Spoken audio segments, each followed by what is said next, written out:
Allí en Tenerife, cuando va a empezar el culto, yo me doy así un paseo por las sillas y a los que le veo comiendo chicle le pongo así la mano y digo, póngame el chicle ahí. Ay, pastor, digo, póngame el chicle, yo no soy escrupuloso, a mí no me da asco nada en esta vida, póngalo ahí. Y entonces me llevo 7, 8 chicles y después le digo, yo los voy a dejar aquí, después si quieren se los entrego. Dice, no, le da asco, le da más asco a ellos que a mí. Si yo le contara lo que yo he comido, yo creo que alguna cabra vomitaría.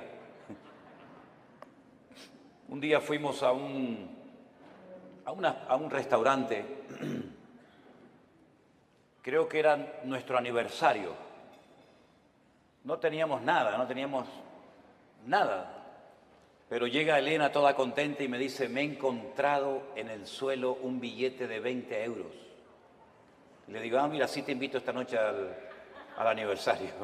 Y fuimos y mientras estaba comiendo, encontré 2 cucarachas en el plato. Qué asco, ¿no? 2 cucarachas.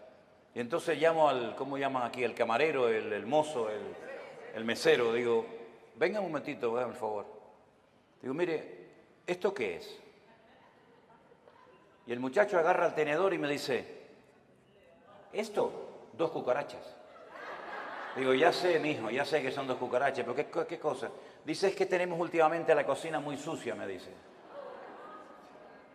Digo, bueno, está bien. Y me dice Elena, vámonos. Digo, no, ¿cómo voy a ir si tengo hambre? Entonces puse las cucarachas así en un lado del plato y yo seguí comiendo. Así soy yo.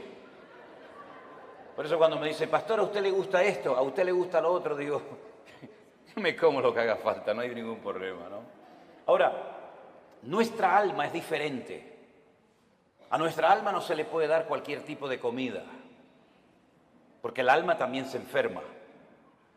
Y a veces hay gente en la iglesia que no levantan cabeza, ¿me explico?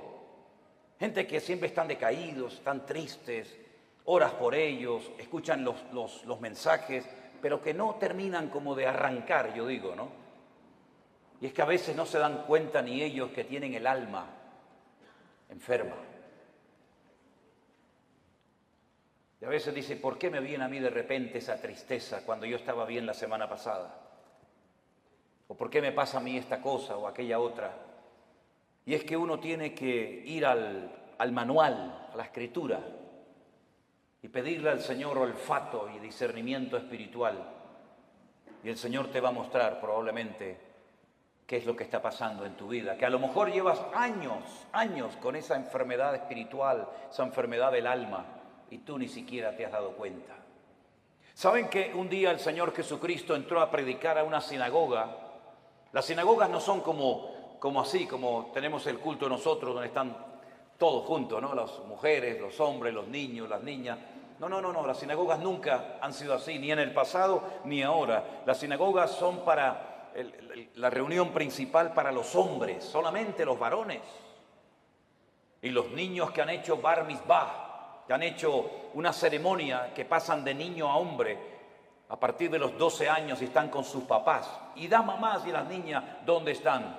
Aparte, o en el balcón arriba, detrás de una pared, detrás de unas cortinas. Hoy en el culto lo pueden ver, pero no pueden estar juntos, hombres y mujeres. Aunque fueran marido y mujer, no pueden estar juntos. Ellas pueden ver al que predica, ellas pueden ver hacia afuera, pero los que están hacia afuera no las pueden ver a ellas, porque están como detrás de unas cortinas, ¿verdad? Detrás de unas celosías y no las pueden ver. Pero dice la Biblia que un día el Señor Jesucristo llegó a una sinagoga y dice que en medio del mensaje se para, lo interrumpe porque dice que vio a una mujer encorvada desde hacía 18 años. Repito, de adentro hacia afuera se podía ver, pero del púlpito, de la plataforma, allá nadie podía ver a las mujeres. Pero ella vio, porque lo que el hombre no ve, Dios lo sabe y lo conoce perfectamente. Y da igual dónde te escondas, da igual dónde vivas, da igual dónde estés, el Señor sabe dónde estás y cómo estás. Hizo algo que rompió todas las estructuras religiosas de cualquier sinagoga del mundo. Le dice a la mujer, ven, y la pone delante de todos los hombres. Y seguramente habrán dicho, ¿qué está haciendo este hombre? Esto es un pecado, esto es una falta de respeto, esto es una falta de reverencia. ¿Qué está haciendo este hombre? Poner en medio de nosotros a una mujer. Y dice la Biblia que esta mujer no se podía enderezar. Estaba totalmente curvada su columna vertebral. Y dice que llevaba en esa condición lamentable 18 años de su vida. No se perdió un culto, no se perdió una reunión en 18 años, pero siempre estaba igual o peor. Y esa historia solamente está en el Evangelio de Lucas. Marcos no habló de ella, ni Mateo, ni Juan, pero Lucas sí. Y Lucas dice la Biblia que era médico. Y Lucas la observó, a Lucas le contaron los síntomas que tenía y él llegó a la conclusión de que de ninguna manera esta mujer nunca se iba a enderezar. Ahora, el problema aparentemente era un problema físico, pero sin embargo la Escritura dice que tenía espíritu de enfermedad y por eso no se podía enderezar. Fíjese la preposición, las preposiciones son muy importantes, hermano, muy importantes. Como cuando el Señor le dijo a Moisés, desde hasta será tu territorio, pero no te salgas de ahí porque no te voy a dar nada, pero desde aquí hasta allí todo será tuyo. Las preposiciones en la Biblia son tremendamente importantes. Y por eso dice la Biblia que de ninguna manera se podía enderezar, porque era una persona que estaba que tenía espíritu de, no dice un espíritu, sino espíritu de. ¿Y cuál es la diferencia entre tener un espíritu o tener espíritu de enfermedad? Bueno, tener un espíritu significa tener un demonio, ¿sí o no? Tener un espíritu significa tener una presencia demoníaca en tu cuerpo, y entonces cuando una persona tiene eso, las evidencias son muy distintas, amigo. No es lo mismo tratar con un esquizofrénico, no es lo mismo tratar con una persona, digamos, poseída, que con una persona, por ejemplo, que le dan ataques epilépticos, aunque a veces a endemoniados le pasan esas cosas, pero la sintomatología, la patología de la persona es completamente diferente. Y es una lástima cuando a un endemoniado se lo trata como a un loco, o a un loco se lo trata como un endemoniado, que es muchas veces lo que pasa en las congregaciones. No, él está endemoniado. No está endemoniado. Tiene un problema psicológico, problema mental. Por eso hay que orar mucho y pedir sabiduría y discernimiento al Señor para saber ayudar a cada persona según su verdadera necesidad y no lo que a mí me parece que tiene. Porque le puede hacer muchísimo daño a una persona, ¿verdad? Ella tenía espíritu de enfermedad, una tendencia a la enfermedad, una tendencia a ese tipo de problemas que se manifestaban evidentemente de una forma física. Es como personas que tienen tendencia al desánimo, tendencia a la depresión, una tendencia, ¿verdad?, a la crítica, una tendencia al desánimo. Cada uno de nosotros tenemos áreas de debilidad dentro de nosotros, ¿sí o no? Claro que sí, unos más y unos menos, unos más evidentes que otras, pero todos tenemos tendencia, ¿verdad? Hay gente que tiene tendencia a hablar más de la cuenta, ¿sí o no? Bueno, aquí no en Guatemala porque ustedes están en un nivel espiritual diferente al nuestro, ¿no? Pero hay gente que tiene una tendencia a... Me dijo una hermana, dice, hermano, ¿usted cree que yo tengo don de lenguas? Y la miré así de arriba abajo y le digo, no sé si lo suyo es don de lengua, pero tiene una lengua que parece un don, hermana. ¿Sabe? Así que esta mujer tenía espíritu de enfermedad. Jesús, cuando oró por ella, no se manifestó como el endemoniado gadareno, revolcándose, pateando, con espumarajos, con actos de violencia, sino que ella no se movió, no le pasó nada, no hizo nada dramático, no hizo un show, no hizo un espectáculo, sino que el Señor dice que puso las manos sobre ella, cosa que nunca hizo con ningún endemoniado, y le dijo, mujer, eres libre de tu enfermedad. Y entonces dice que ella inmediatamente se endereza.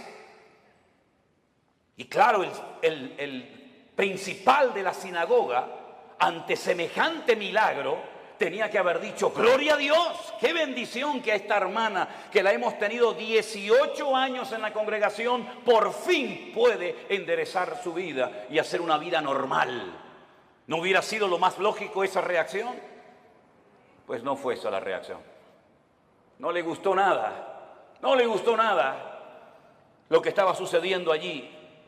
Y entonces se levanta y dice, 6 días hay en que se debe trabajar. En estos vengan, pero no en día de reposo. Vamos a ver, para entender esta palabra, hay que saber que durante la semana la sinagoga está cerrada prácticamente. El culto principal, para que me entiendan, es en el 7º día, en el día de Shabbat, el único día de la semana que según la Biblia tiene un nombre. Los nombres de la semana en la Biblia no son lunes, que es el culto a la luna, el martes al Marte, el miércoles a Mercurio, el jueves a Júpiter, el viernes a Venus, el sábado a Saturno y el Sunday o domingo al Sol. En la Biblia los nombres de la semana no tienen nombres, tienen números: día primero, día segundo, día tercero, día cuarto, día quinto, día sexto, Shabbat. El único día que tiene nombre es el 7º, porque el domingo es el primer día de la semana. Luego, cuando la gente va a la sinagoga es en el día de reposo, y él lo que está diciendo, venid durante la semana, pero no en día de reposo. Entonces, si en día de reposo no me dejas venir y durante la semana está cerrada, ¿qué es lo que está diciendo este hombre? No me vengan a molestar ni a cambiar mis estructuras religiosas en la iglesia o en la sinagoga, porque no lo voy a permitir. Ante semejante explicación, el Señor Jesucristo se levanta y le dice en el culto, en la reunión, hipócrita. Oye, qué culto tan interesante fue ese, ¿eh? Una mujer que sale detrás de una cortina, que se endereza, el otro que no sé qué, el otro que... Fue un culto muy interesante ese día, ¿eh? Cómo me hubiera gustado estar a mí allí, ¿no? Cuando el Señor se le queda mirando a este y le dice hipócrita, yo le hubiera dicho, dale, Señor, dale más. Hipócrita, ¿no se levantan ustedes en día de reposo? Que según ustedes no se puede hacer esto, ni aquello, ni aquí, ni para allá, y desatan su buey del pesebre y lo llevan a beber, y luego lo traen otra vez. Y a esta hija de Abraham, que Satanás la tenía atada, la tenía ahí oprimida, no se le debía de desatar en el día de reposo. No dijo liberar, dijo desatar, que es diferente. ¿Cómo es posible que hayas tenido en tu congregación 18 años a una mujer en esta condición y no has movido ni un dedo?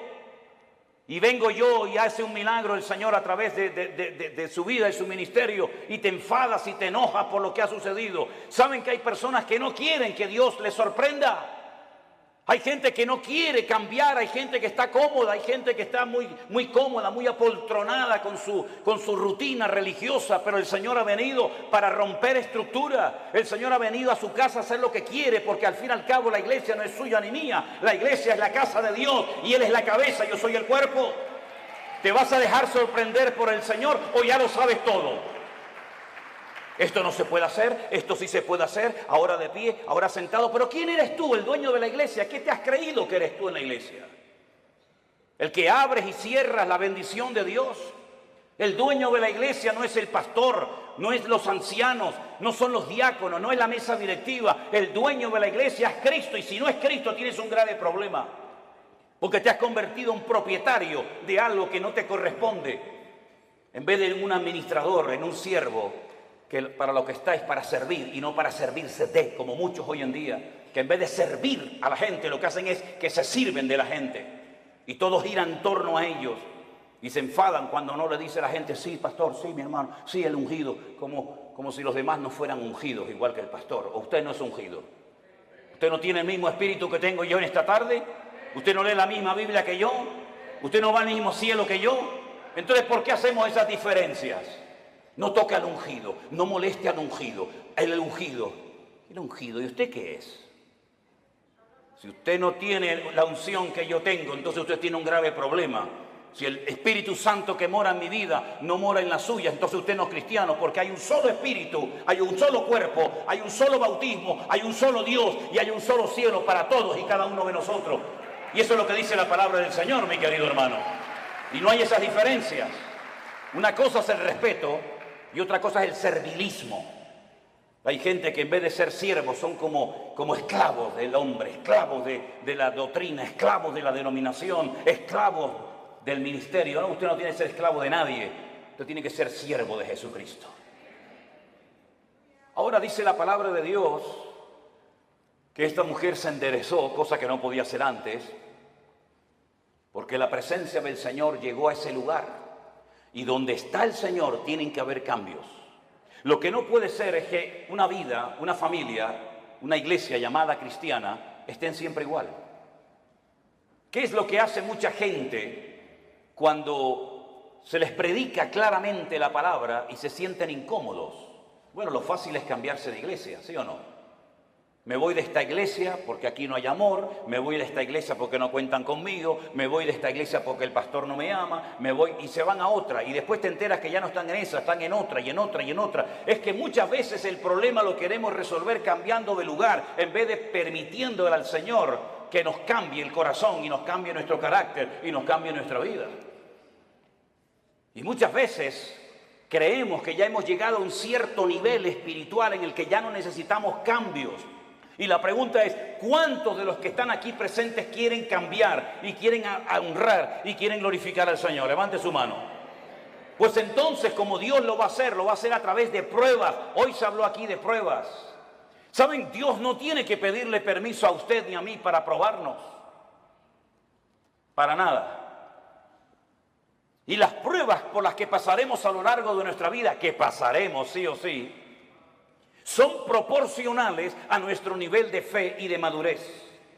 Lo cual quiere decir que Dios nunca jamás va a mandar una prueba a usted por equivocación, por error. Ay, esta prueba era para Juan y se la estoy mandando a Antonio. Esta prueba era para la hermana María y me equivoqué y se la mandé a la hermana Juana. No, no, para nada. Las pruebas están preparadas desde la eternidad para cada uno de nosotros. Y Él nunca nos va a mandar algo que no vamos a poder soportar y llevar. Y en el caso de que nos mandara algo que humanamente hablando decimos yo no aguanto, yo no puedo con esto, no te preocupes que el Señor te va a capacitar y te va a ayudar para que tú pases por la prueba con gozo y con la bendición de Dios.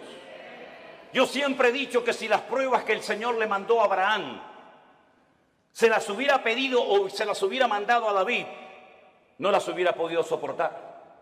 Porque como dije esta mañana, David ganó muchas batallas fuera del hogar, pero dentro perdió muchas. Sin embargo, cuando el Señor le pide a Abraham que sacrifique a su hijo, él no le dijo al Señor, ¿y por qué? Yo tengo dos, si quieres te sacrifico al primero, a Ismael. No, quiero que sacrifiques a tu único hijo, al que amas. Y le dice a Isaac. Abraham en aquel momento vivía en el sur de Israel, en una ciudad llamada Beersheba. La palabra Beer en hebreo es pozo, Sheba es 7. Beersheba, la ciudad de los 7 pozos. Él vivía en el sur de Israel. Beersheba en la actualidad es la capital del Negev, del desierto del Negev, del sur de Israel. Y el Señor le habla y le dice, ve al monte Moriah a sacrificarme a tu hijo.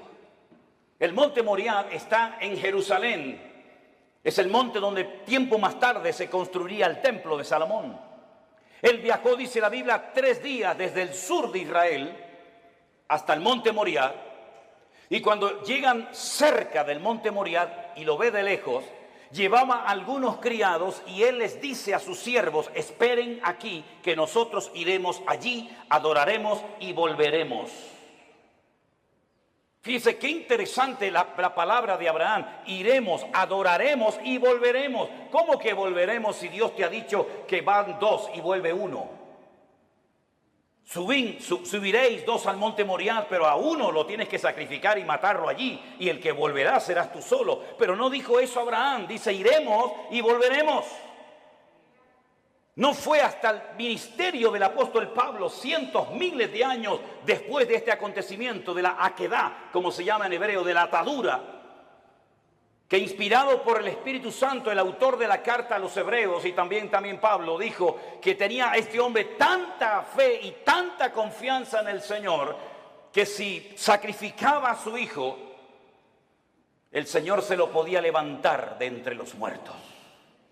Nunca jamás en la historia Dios había resucitado a un muerto. Nunca había habido un precedente de un muerto que resucitara. Pero Abraham sabía, porque conocía a Dios. Y eso es muy importante, que tú conozcas la esencia de Dios para que sepas si esto viene de Dios o esto viene del diablo o sabe Dios de dónde viene esta prueba. Él sabía que si mataba a su hijo, Dios se lo podía levantar de entre los muertos. Cosa que metafórica o simbólicamente sucedió.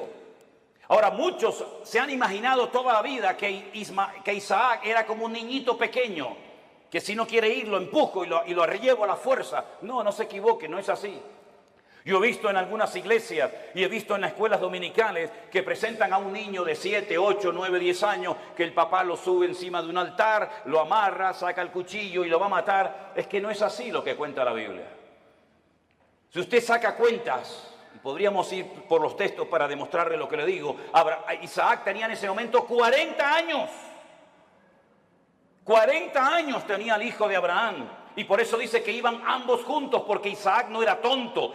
Isaac sabía perfectamente que un sacrificio necesita de una víctima, de un animal, cordero, cabra, oveja, buey o lo que sea. Y por eso él le dice al padre: Padre, veo que llevas el fuego, porque no era la primera vez que subía a un monte a sacrificar algo, a hacer un holocausto. Veo que llevas la leña, veo que llevas todo, pero falta lo principal, falta la víctima, falta el animal. Y el padre le dice: el Señor proveerá, hijo. El Señor proveerá. ¿Tú sabes que el Señor proveerá lo que necesitas? ¿Lo sabes? Abraham sabía que Dios iba a proveer lo que fuera, pero lo iba a proveer. Los dos caminaron lentamente hacia el monte Moriah. Isaac se somete a la voluntad del Padre, porque entiende que la víctima en ese caso, en ese día, va a ser él. Se deja amarrar, se pone encima del holocausto, porque la palabra que aparece en el texto original en hebreo no es que lo matara, sino que lo matara y lo quemara. Lo matara y lo quemara. Imagínate la prueba tremenda. E Isaac se somete y está dispuesto a ser una víctima inocente, porque el Dios de su padre le ha dicho que así se tienen que hacer las cosas. Ahora, Abraham venía de una tierra donde sacrificar a hijos, sacrificar a niños, sacrificar a vírgenes, sacrificar a personas era lo más normal del mundo. Pero él sabía que el Dios de su padre no era un Dios que pedía víctimas inocentes de seres humanos. Pero aunque no entendía nada, se sujeta al plan y a la voluntad de Dios. Hermanos, nosotros no hemos sido llamados para entender todo lo que Dios nos va a pedir y todo lo que Dios va a hacer en nuestra vida. Gracias a Dios no tenemos esa obligación de entender las cosas, pero sí tenemos la obligación y el deber de obedecer a Dios, aunque no entienda la voluntad y la voz de Dios para mi vida. Isaac no dijo: ¿y por qué yo? ¿Y por qué no Ismael? ¿Y por qué esto? ¿Y por qué aquello? Sino se sujetó. Silencio absoluto. ¿Oyen ustedes a Isaac hablando con su padre? ¿Oyen ustedes a Isaac quejándose contra Dios? En absoluto. Porque Isaac en ese momento, aunque él no era consciente, es un tipo de Cristo, sometiéndose a la voluntad del Padre eterno, entregando su vida por todos y cada uno de nosotros. Y en el momento en el que Abraham va a sacrificar a su hijo, dice que se oyó una voz del cielo diciendo: alto, Abraham, no lo hagas. La prueba no se produjo porque Dios quería comprobar la obediencia de Abraham. Es que Dios no te prueba a ti, mi hermano, ni a ti, mi hermana, para saber cómo vas a reaccionar. Es que Dios no necesita probarte para saber cómo eres. Es que Dios no necesita pasarte por una prueba económica, física, espiritual o de la índole que sea para comprobar si eres obediente o eres un rebelde, si eres una persona espiritual o eres un cabezón. Dios no necesita probarte para sacar conclusiones. Ya Dios te conoce desde el vientre de tu madre. Las pruebas son para que tú descubras cómo eres tú realmente delante de Dios. Es un test, es un examen, es una prueba que Dios te pasa a ti para que sepas si verdaderamente amas a Dios o no lo amas. Para que te des cuenta si eres tan obediente como dices o aparentas ser. Las pruebas no son para demostrarle a Dios nada, son para demostrarte a ti mismo el tipo de creyente que tú eres. No el que te gustaría ser, sino el que realmente eres en ese momento. Y en esa prueba sale tu verdadero yo. Sale lo mejor de ti o puede salir lo peor de ti. Es en la prueba donde se ve realmente si se puede contar contigo. Todo eres bla, bla, bla, bla, bla, planes, proyectos, ideas, pero a la hora de verdad no vales para nada. Es en la prueba donde se demuestra si tú verdaderamente tienes paciencia y tienes temor de Dios y respetas al Señor y estás dispuesto a sacrificarte. Las pruebas, repito, no son para demostrarle a Dios nada. Las pruebas son para que tú te des cuenta el tipo de madurez, tus debilidades, tus carencias o tus puntos fuertes. Y es interesante notar que no fue necesario que Abraham sacrificara a Isaac, porque quedó bien claro para todo el mundo allí presente y para las futuras generaciones que Abraham era un hombre que amaba a Dios. Fíjense qué interesante que Abraham nunca leyó la Biblia. Abraham nunca leyó los Proverbios. Abraham nunca supo nada del Apocalipsis. Abraham nunca tuvo un pastor. Abraham nunca habló en lenguas. Abraham nunca, jamás asistió a ninguna congregación. Pero entonces, ¿cómo tenía tanto conocimiento de Dios sin pastor, sin iglesia, sin escuela bíblica, sin iglesia virtual, sin nada? ¿Cómo llegó a conocer tanto ese hombre a Dios? Porque Abraham se terminó dando a conocer como el amigo de Dios. ¿Y por qué fue amigo de Dios? Porque Jesús tiempo más tarde dijo: ¿queréis ser mis amigos? Pues haced todo lo que yo os mando. Esos son los amigos verdaderos de Dios.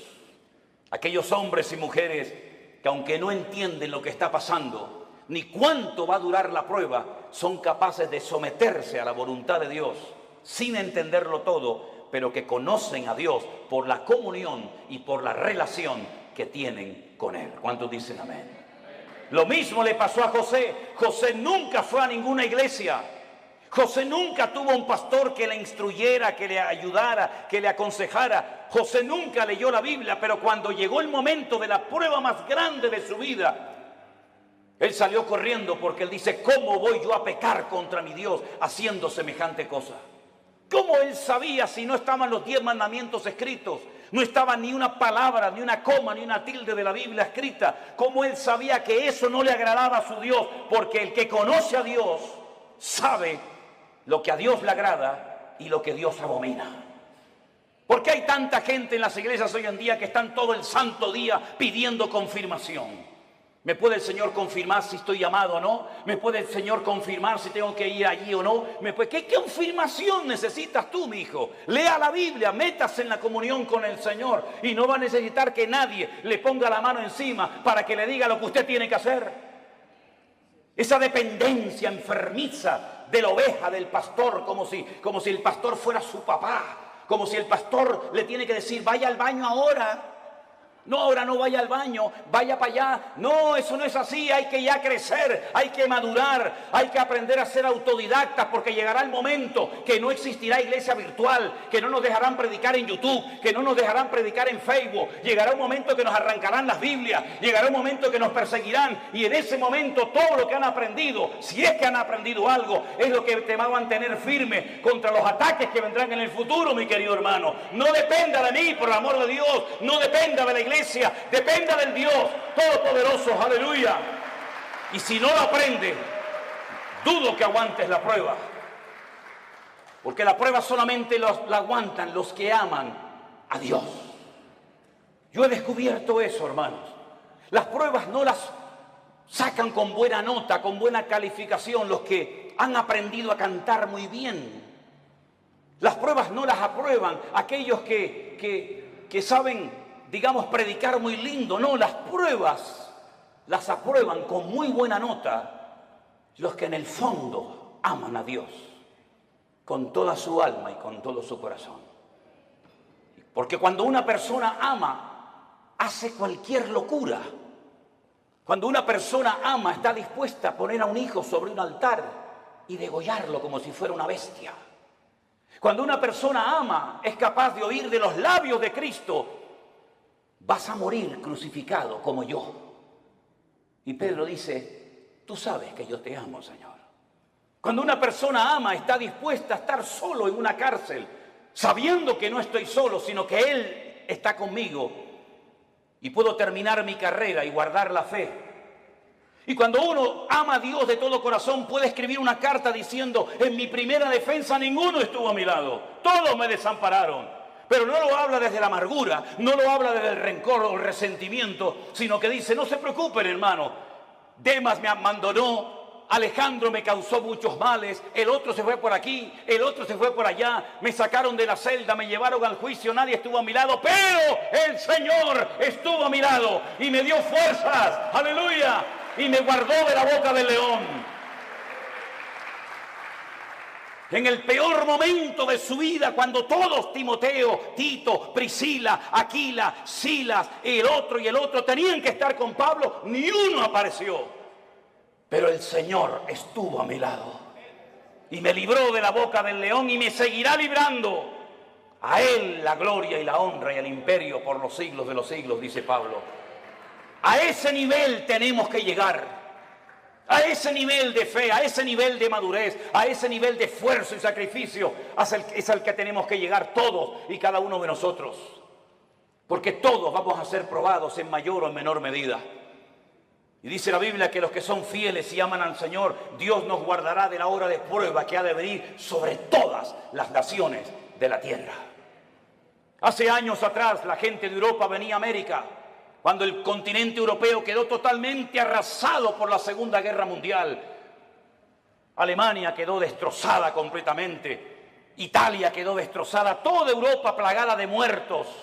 Edificios derrumbados, familias destruidas, 6 millones de judíos asesinados en los campos de exterminio nazi. No había esperanza, no había trabajo, no había comida, no había nada. La gente cogía barcos y se iban a Argentina, se iban a Cuba, se iban a Venezuela, como mis antepasados se fueron en barcos de vela a Cuba, Argentina, a Venezuela, porque eran países que ofrecían una esperanza a millones de personas que lo habían perdido todo, padre, madre, salud, casa, de todo.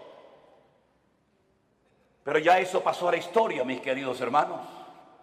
Y más ahora que hemos conocido y hemos descubierto la perla de gran precio, que es nuestro Señor Jesucristo. Yo no necesito ir a los Estados Unidos para ser bendecido. Yo no necesito irme a países árabes o a Dubái, porque allá hay mucho trabajo. ¿Es que acaso el Dios de Guatemala o el Dios de Nicaragua o el Dios de Haití o el Dios de Cuba o el Dios de Japón es más pequeñito que el Dios de allá?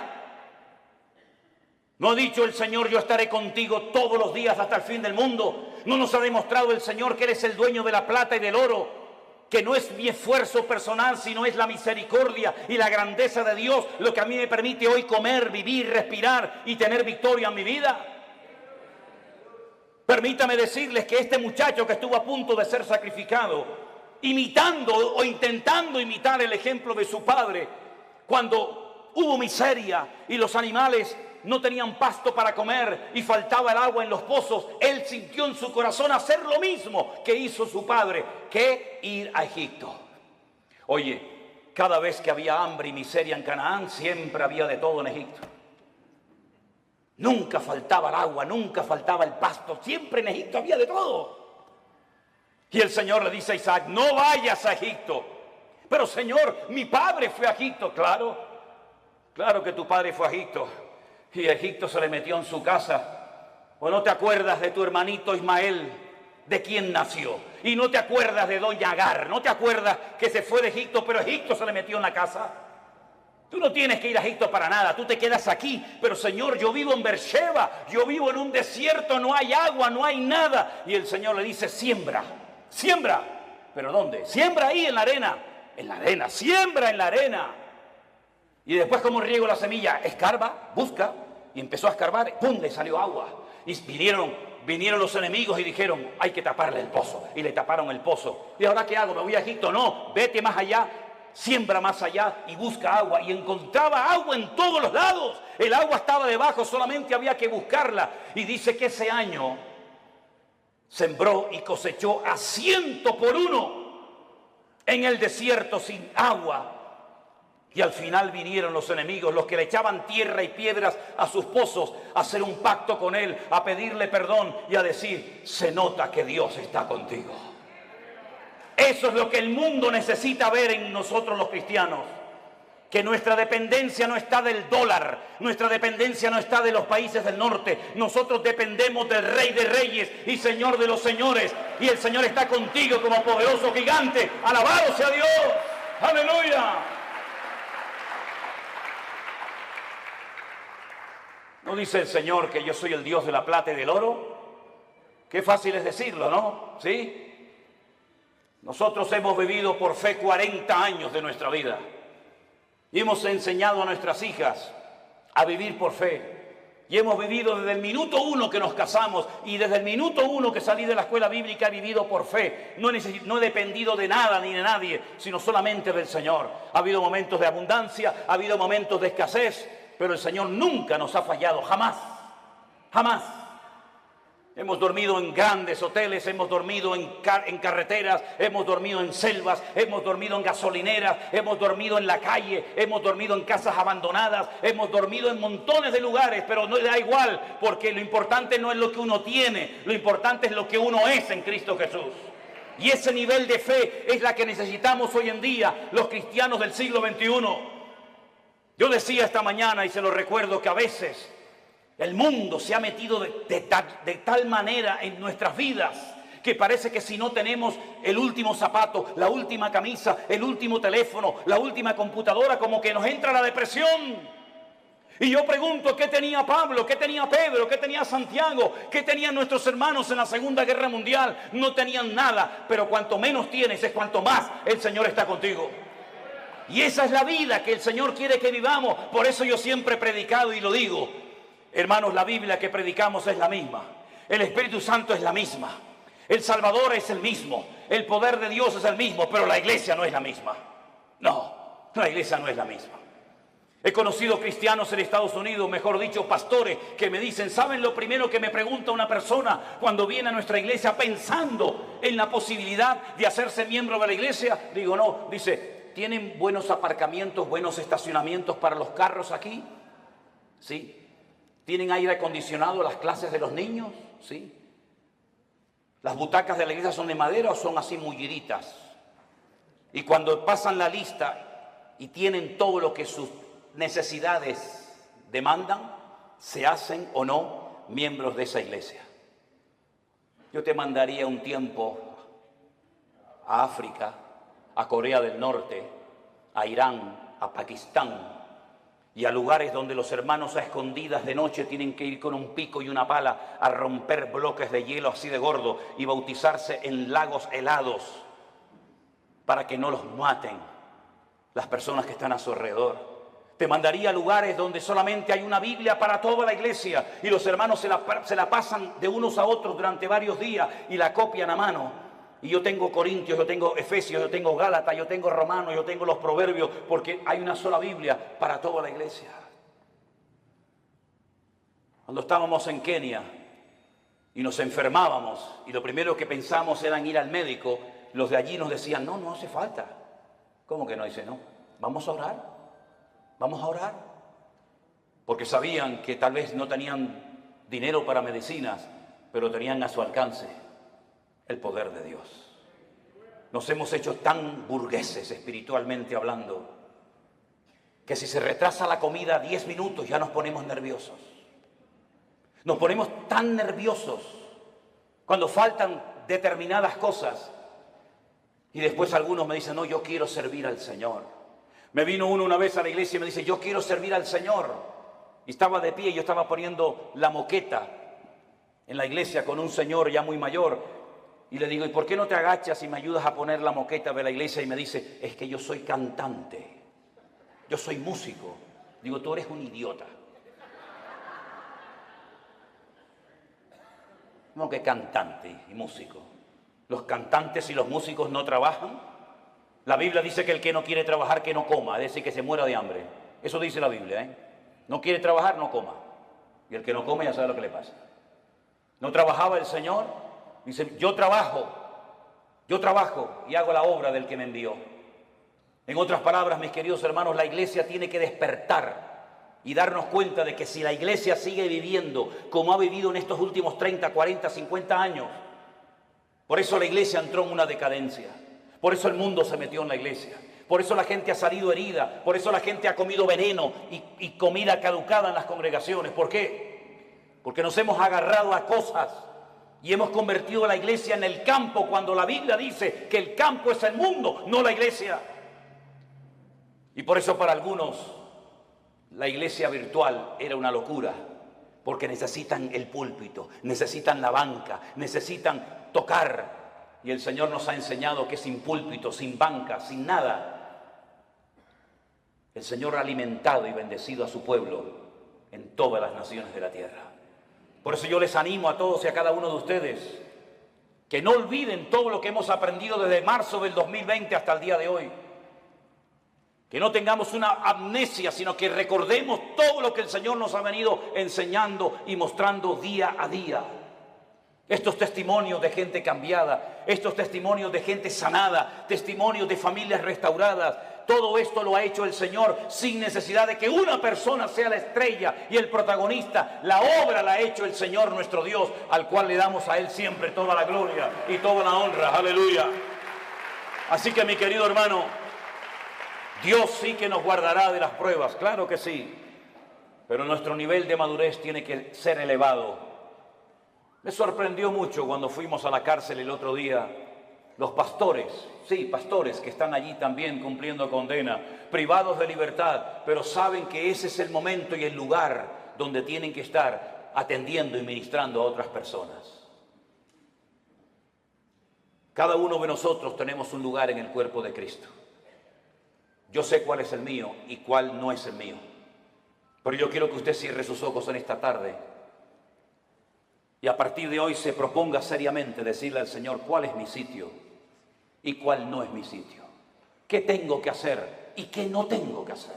¿Qué tengo y qué no tengo? Pedro le dijo a aquel paralítico, no tengo.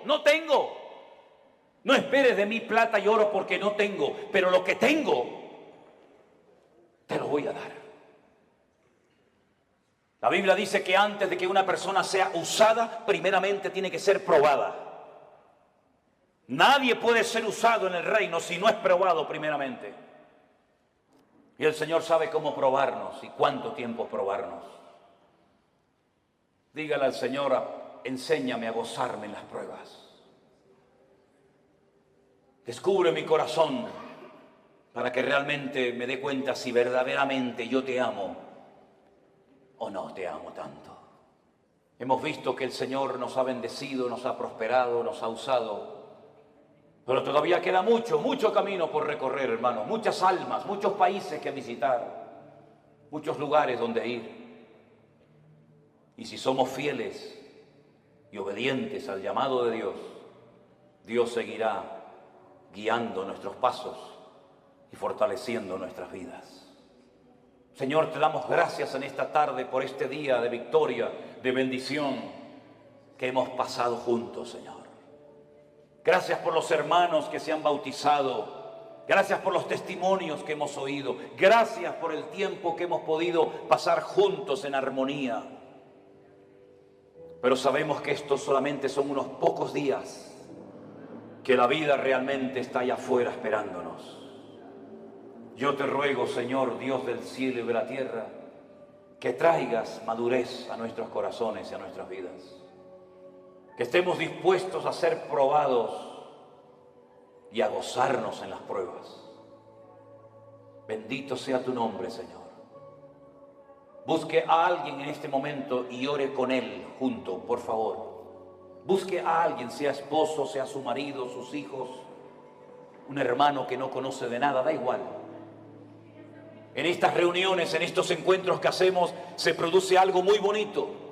Y es ver hermanos de la misma ciudad que no se conocían, que aquí en estas reuniones se conocen. Hermanos que no se conocían de nada antes, ahora se hacen amigos y se dan abrazos. En estos lugares le hemos demostrado al mundo que somos capaces de juntarnos con hermanos pentecostales, con hermanos bautistas, con hermanos metodistas, con hermanos de cualquier denominación. Y somos capaces de juntarnos juntos y alabar a Dios y honrar a Dios sin levantar en alto una bandera, sin levantar en alto el nombre de un hombre o de una denominación. Dios está rompiendo barreras, hermanos queridos.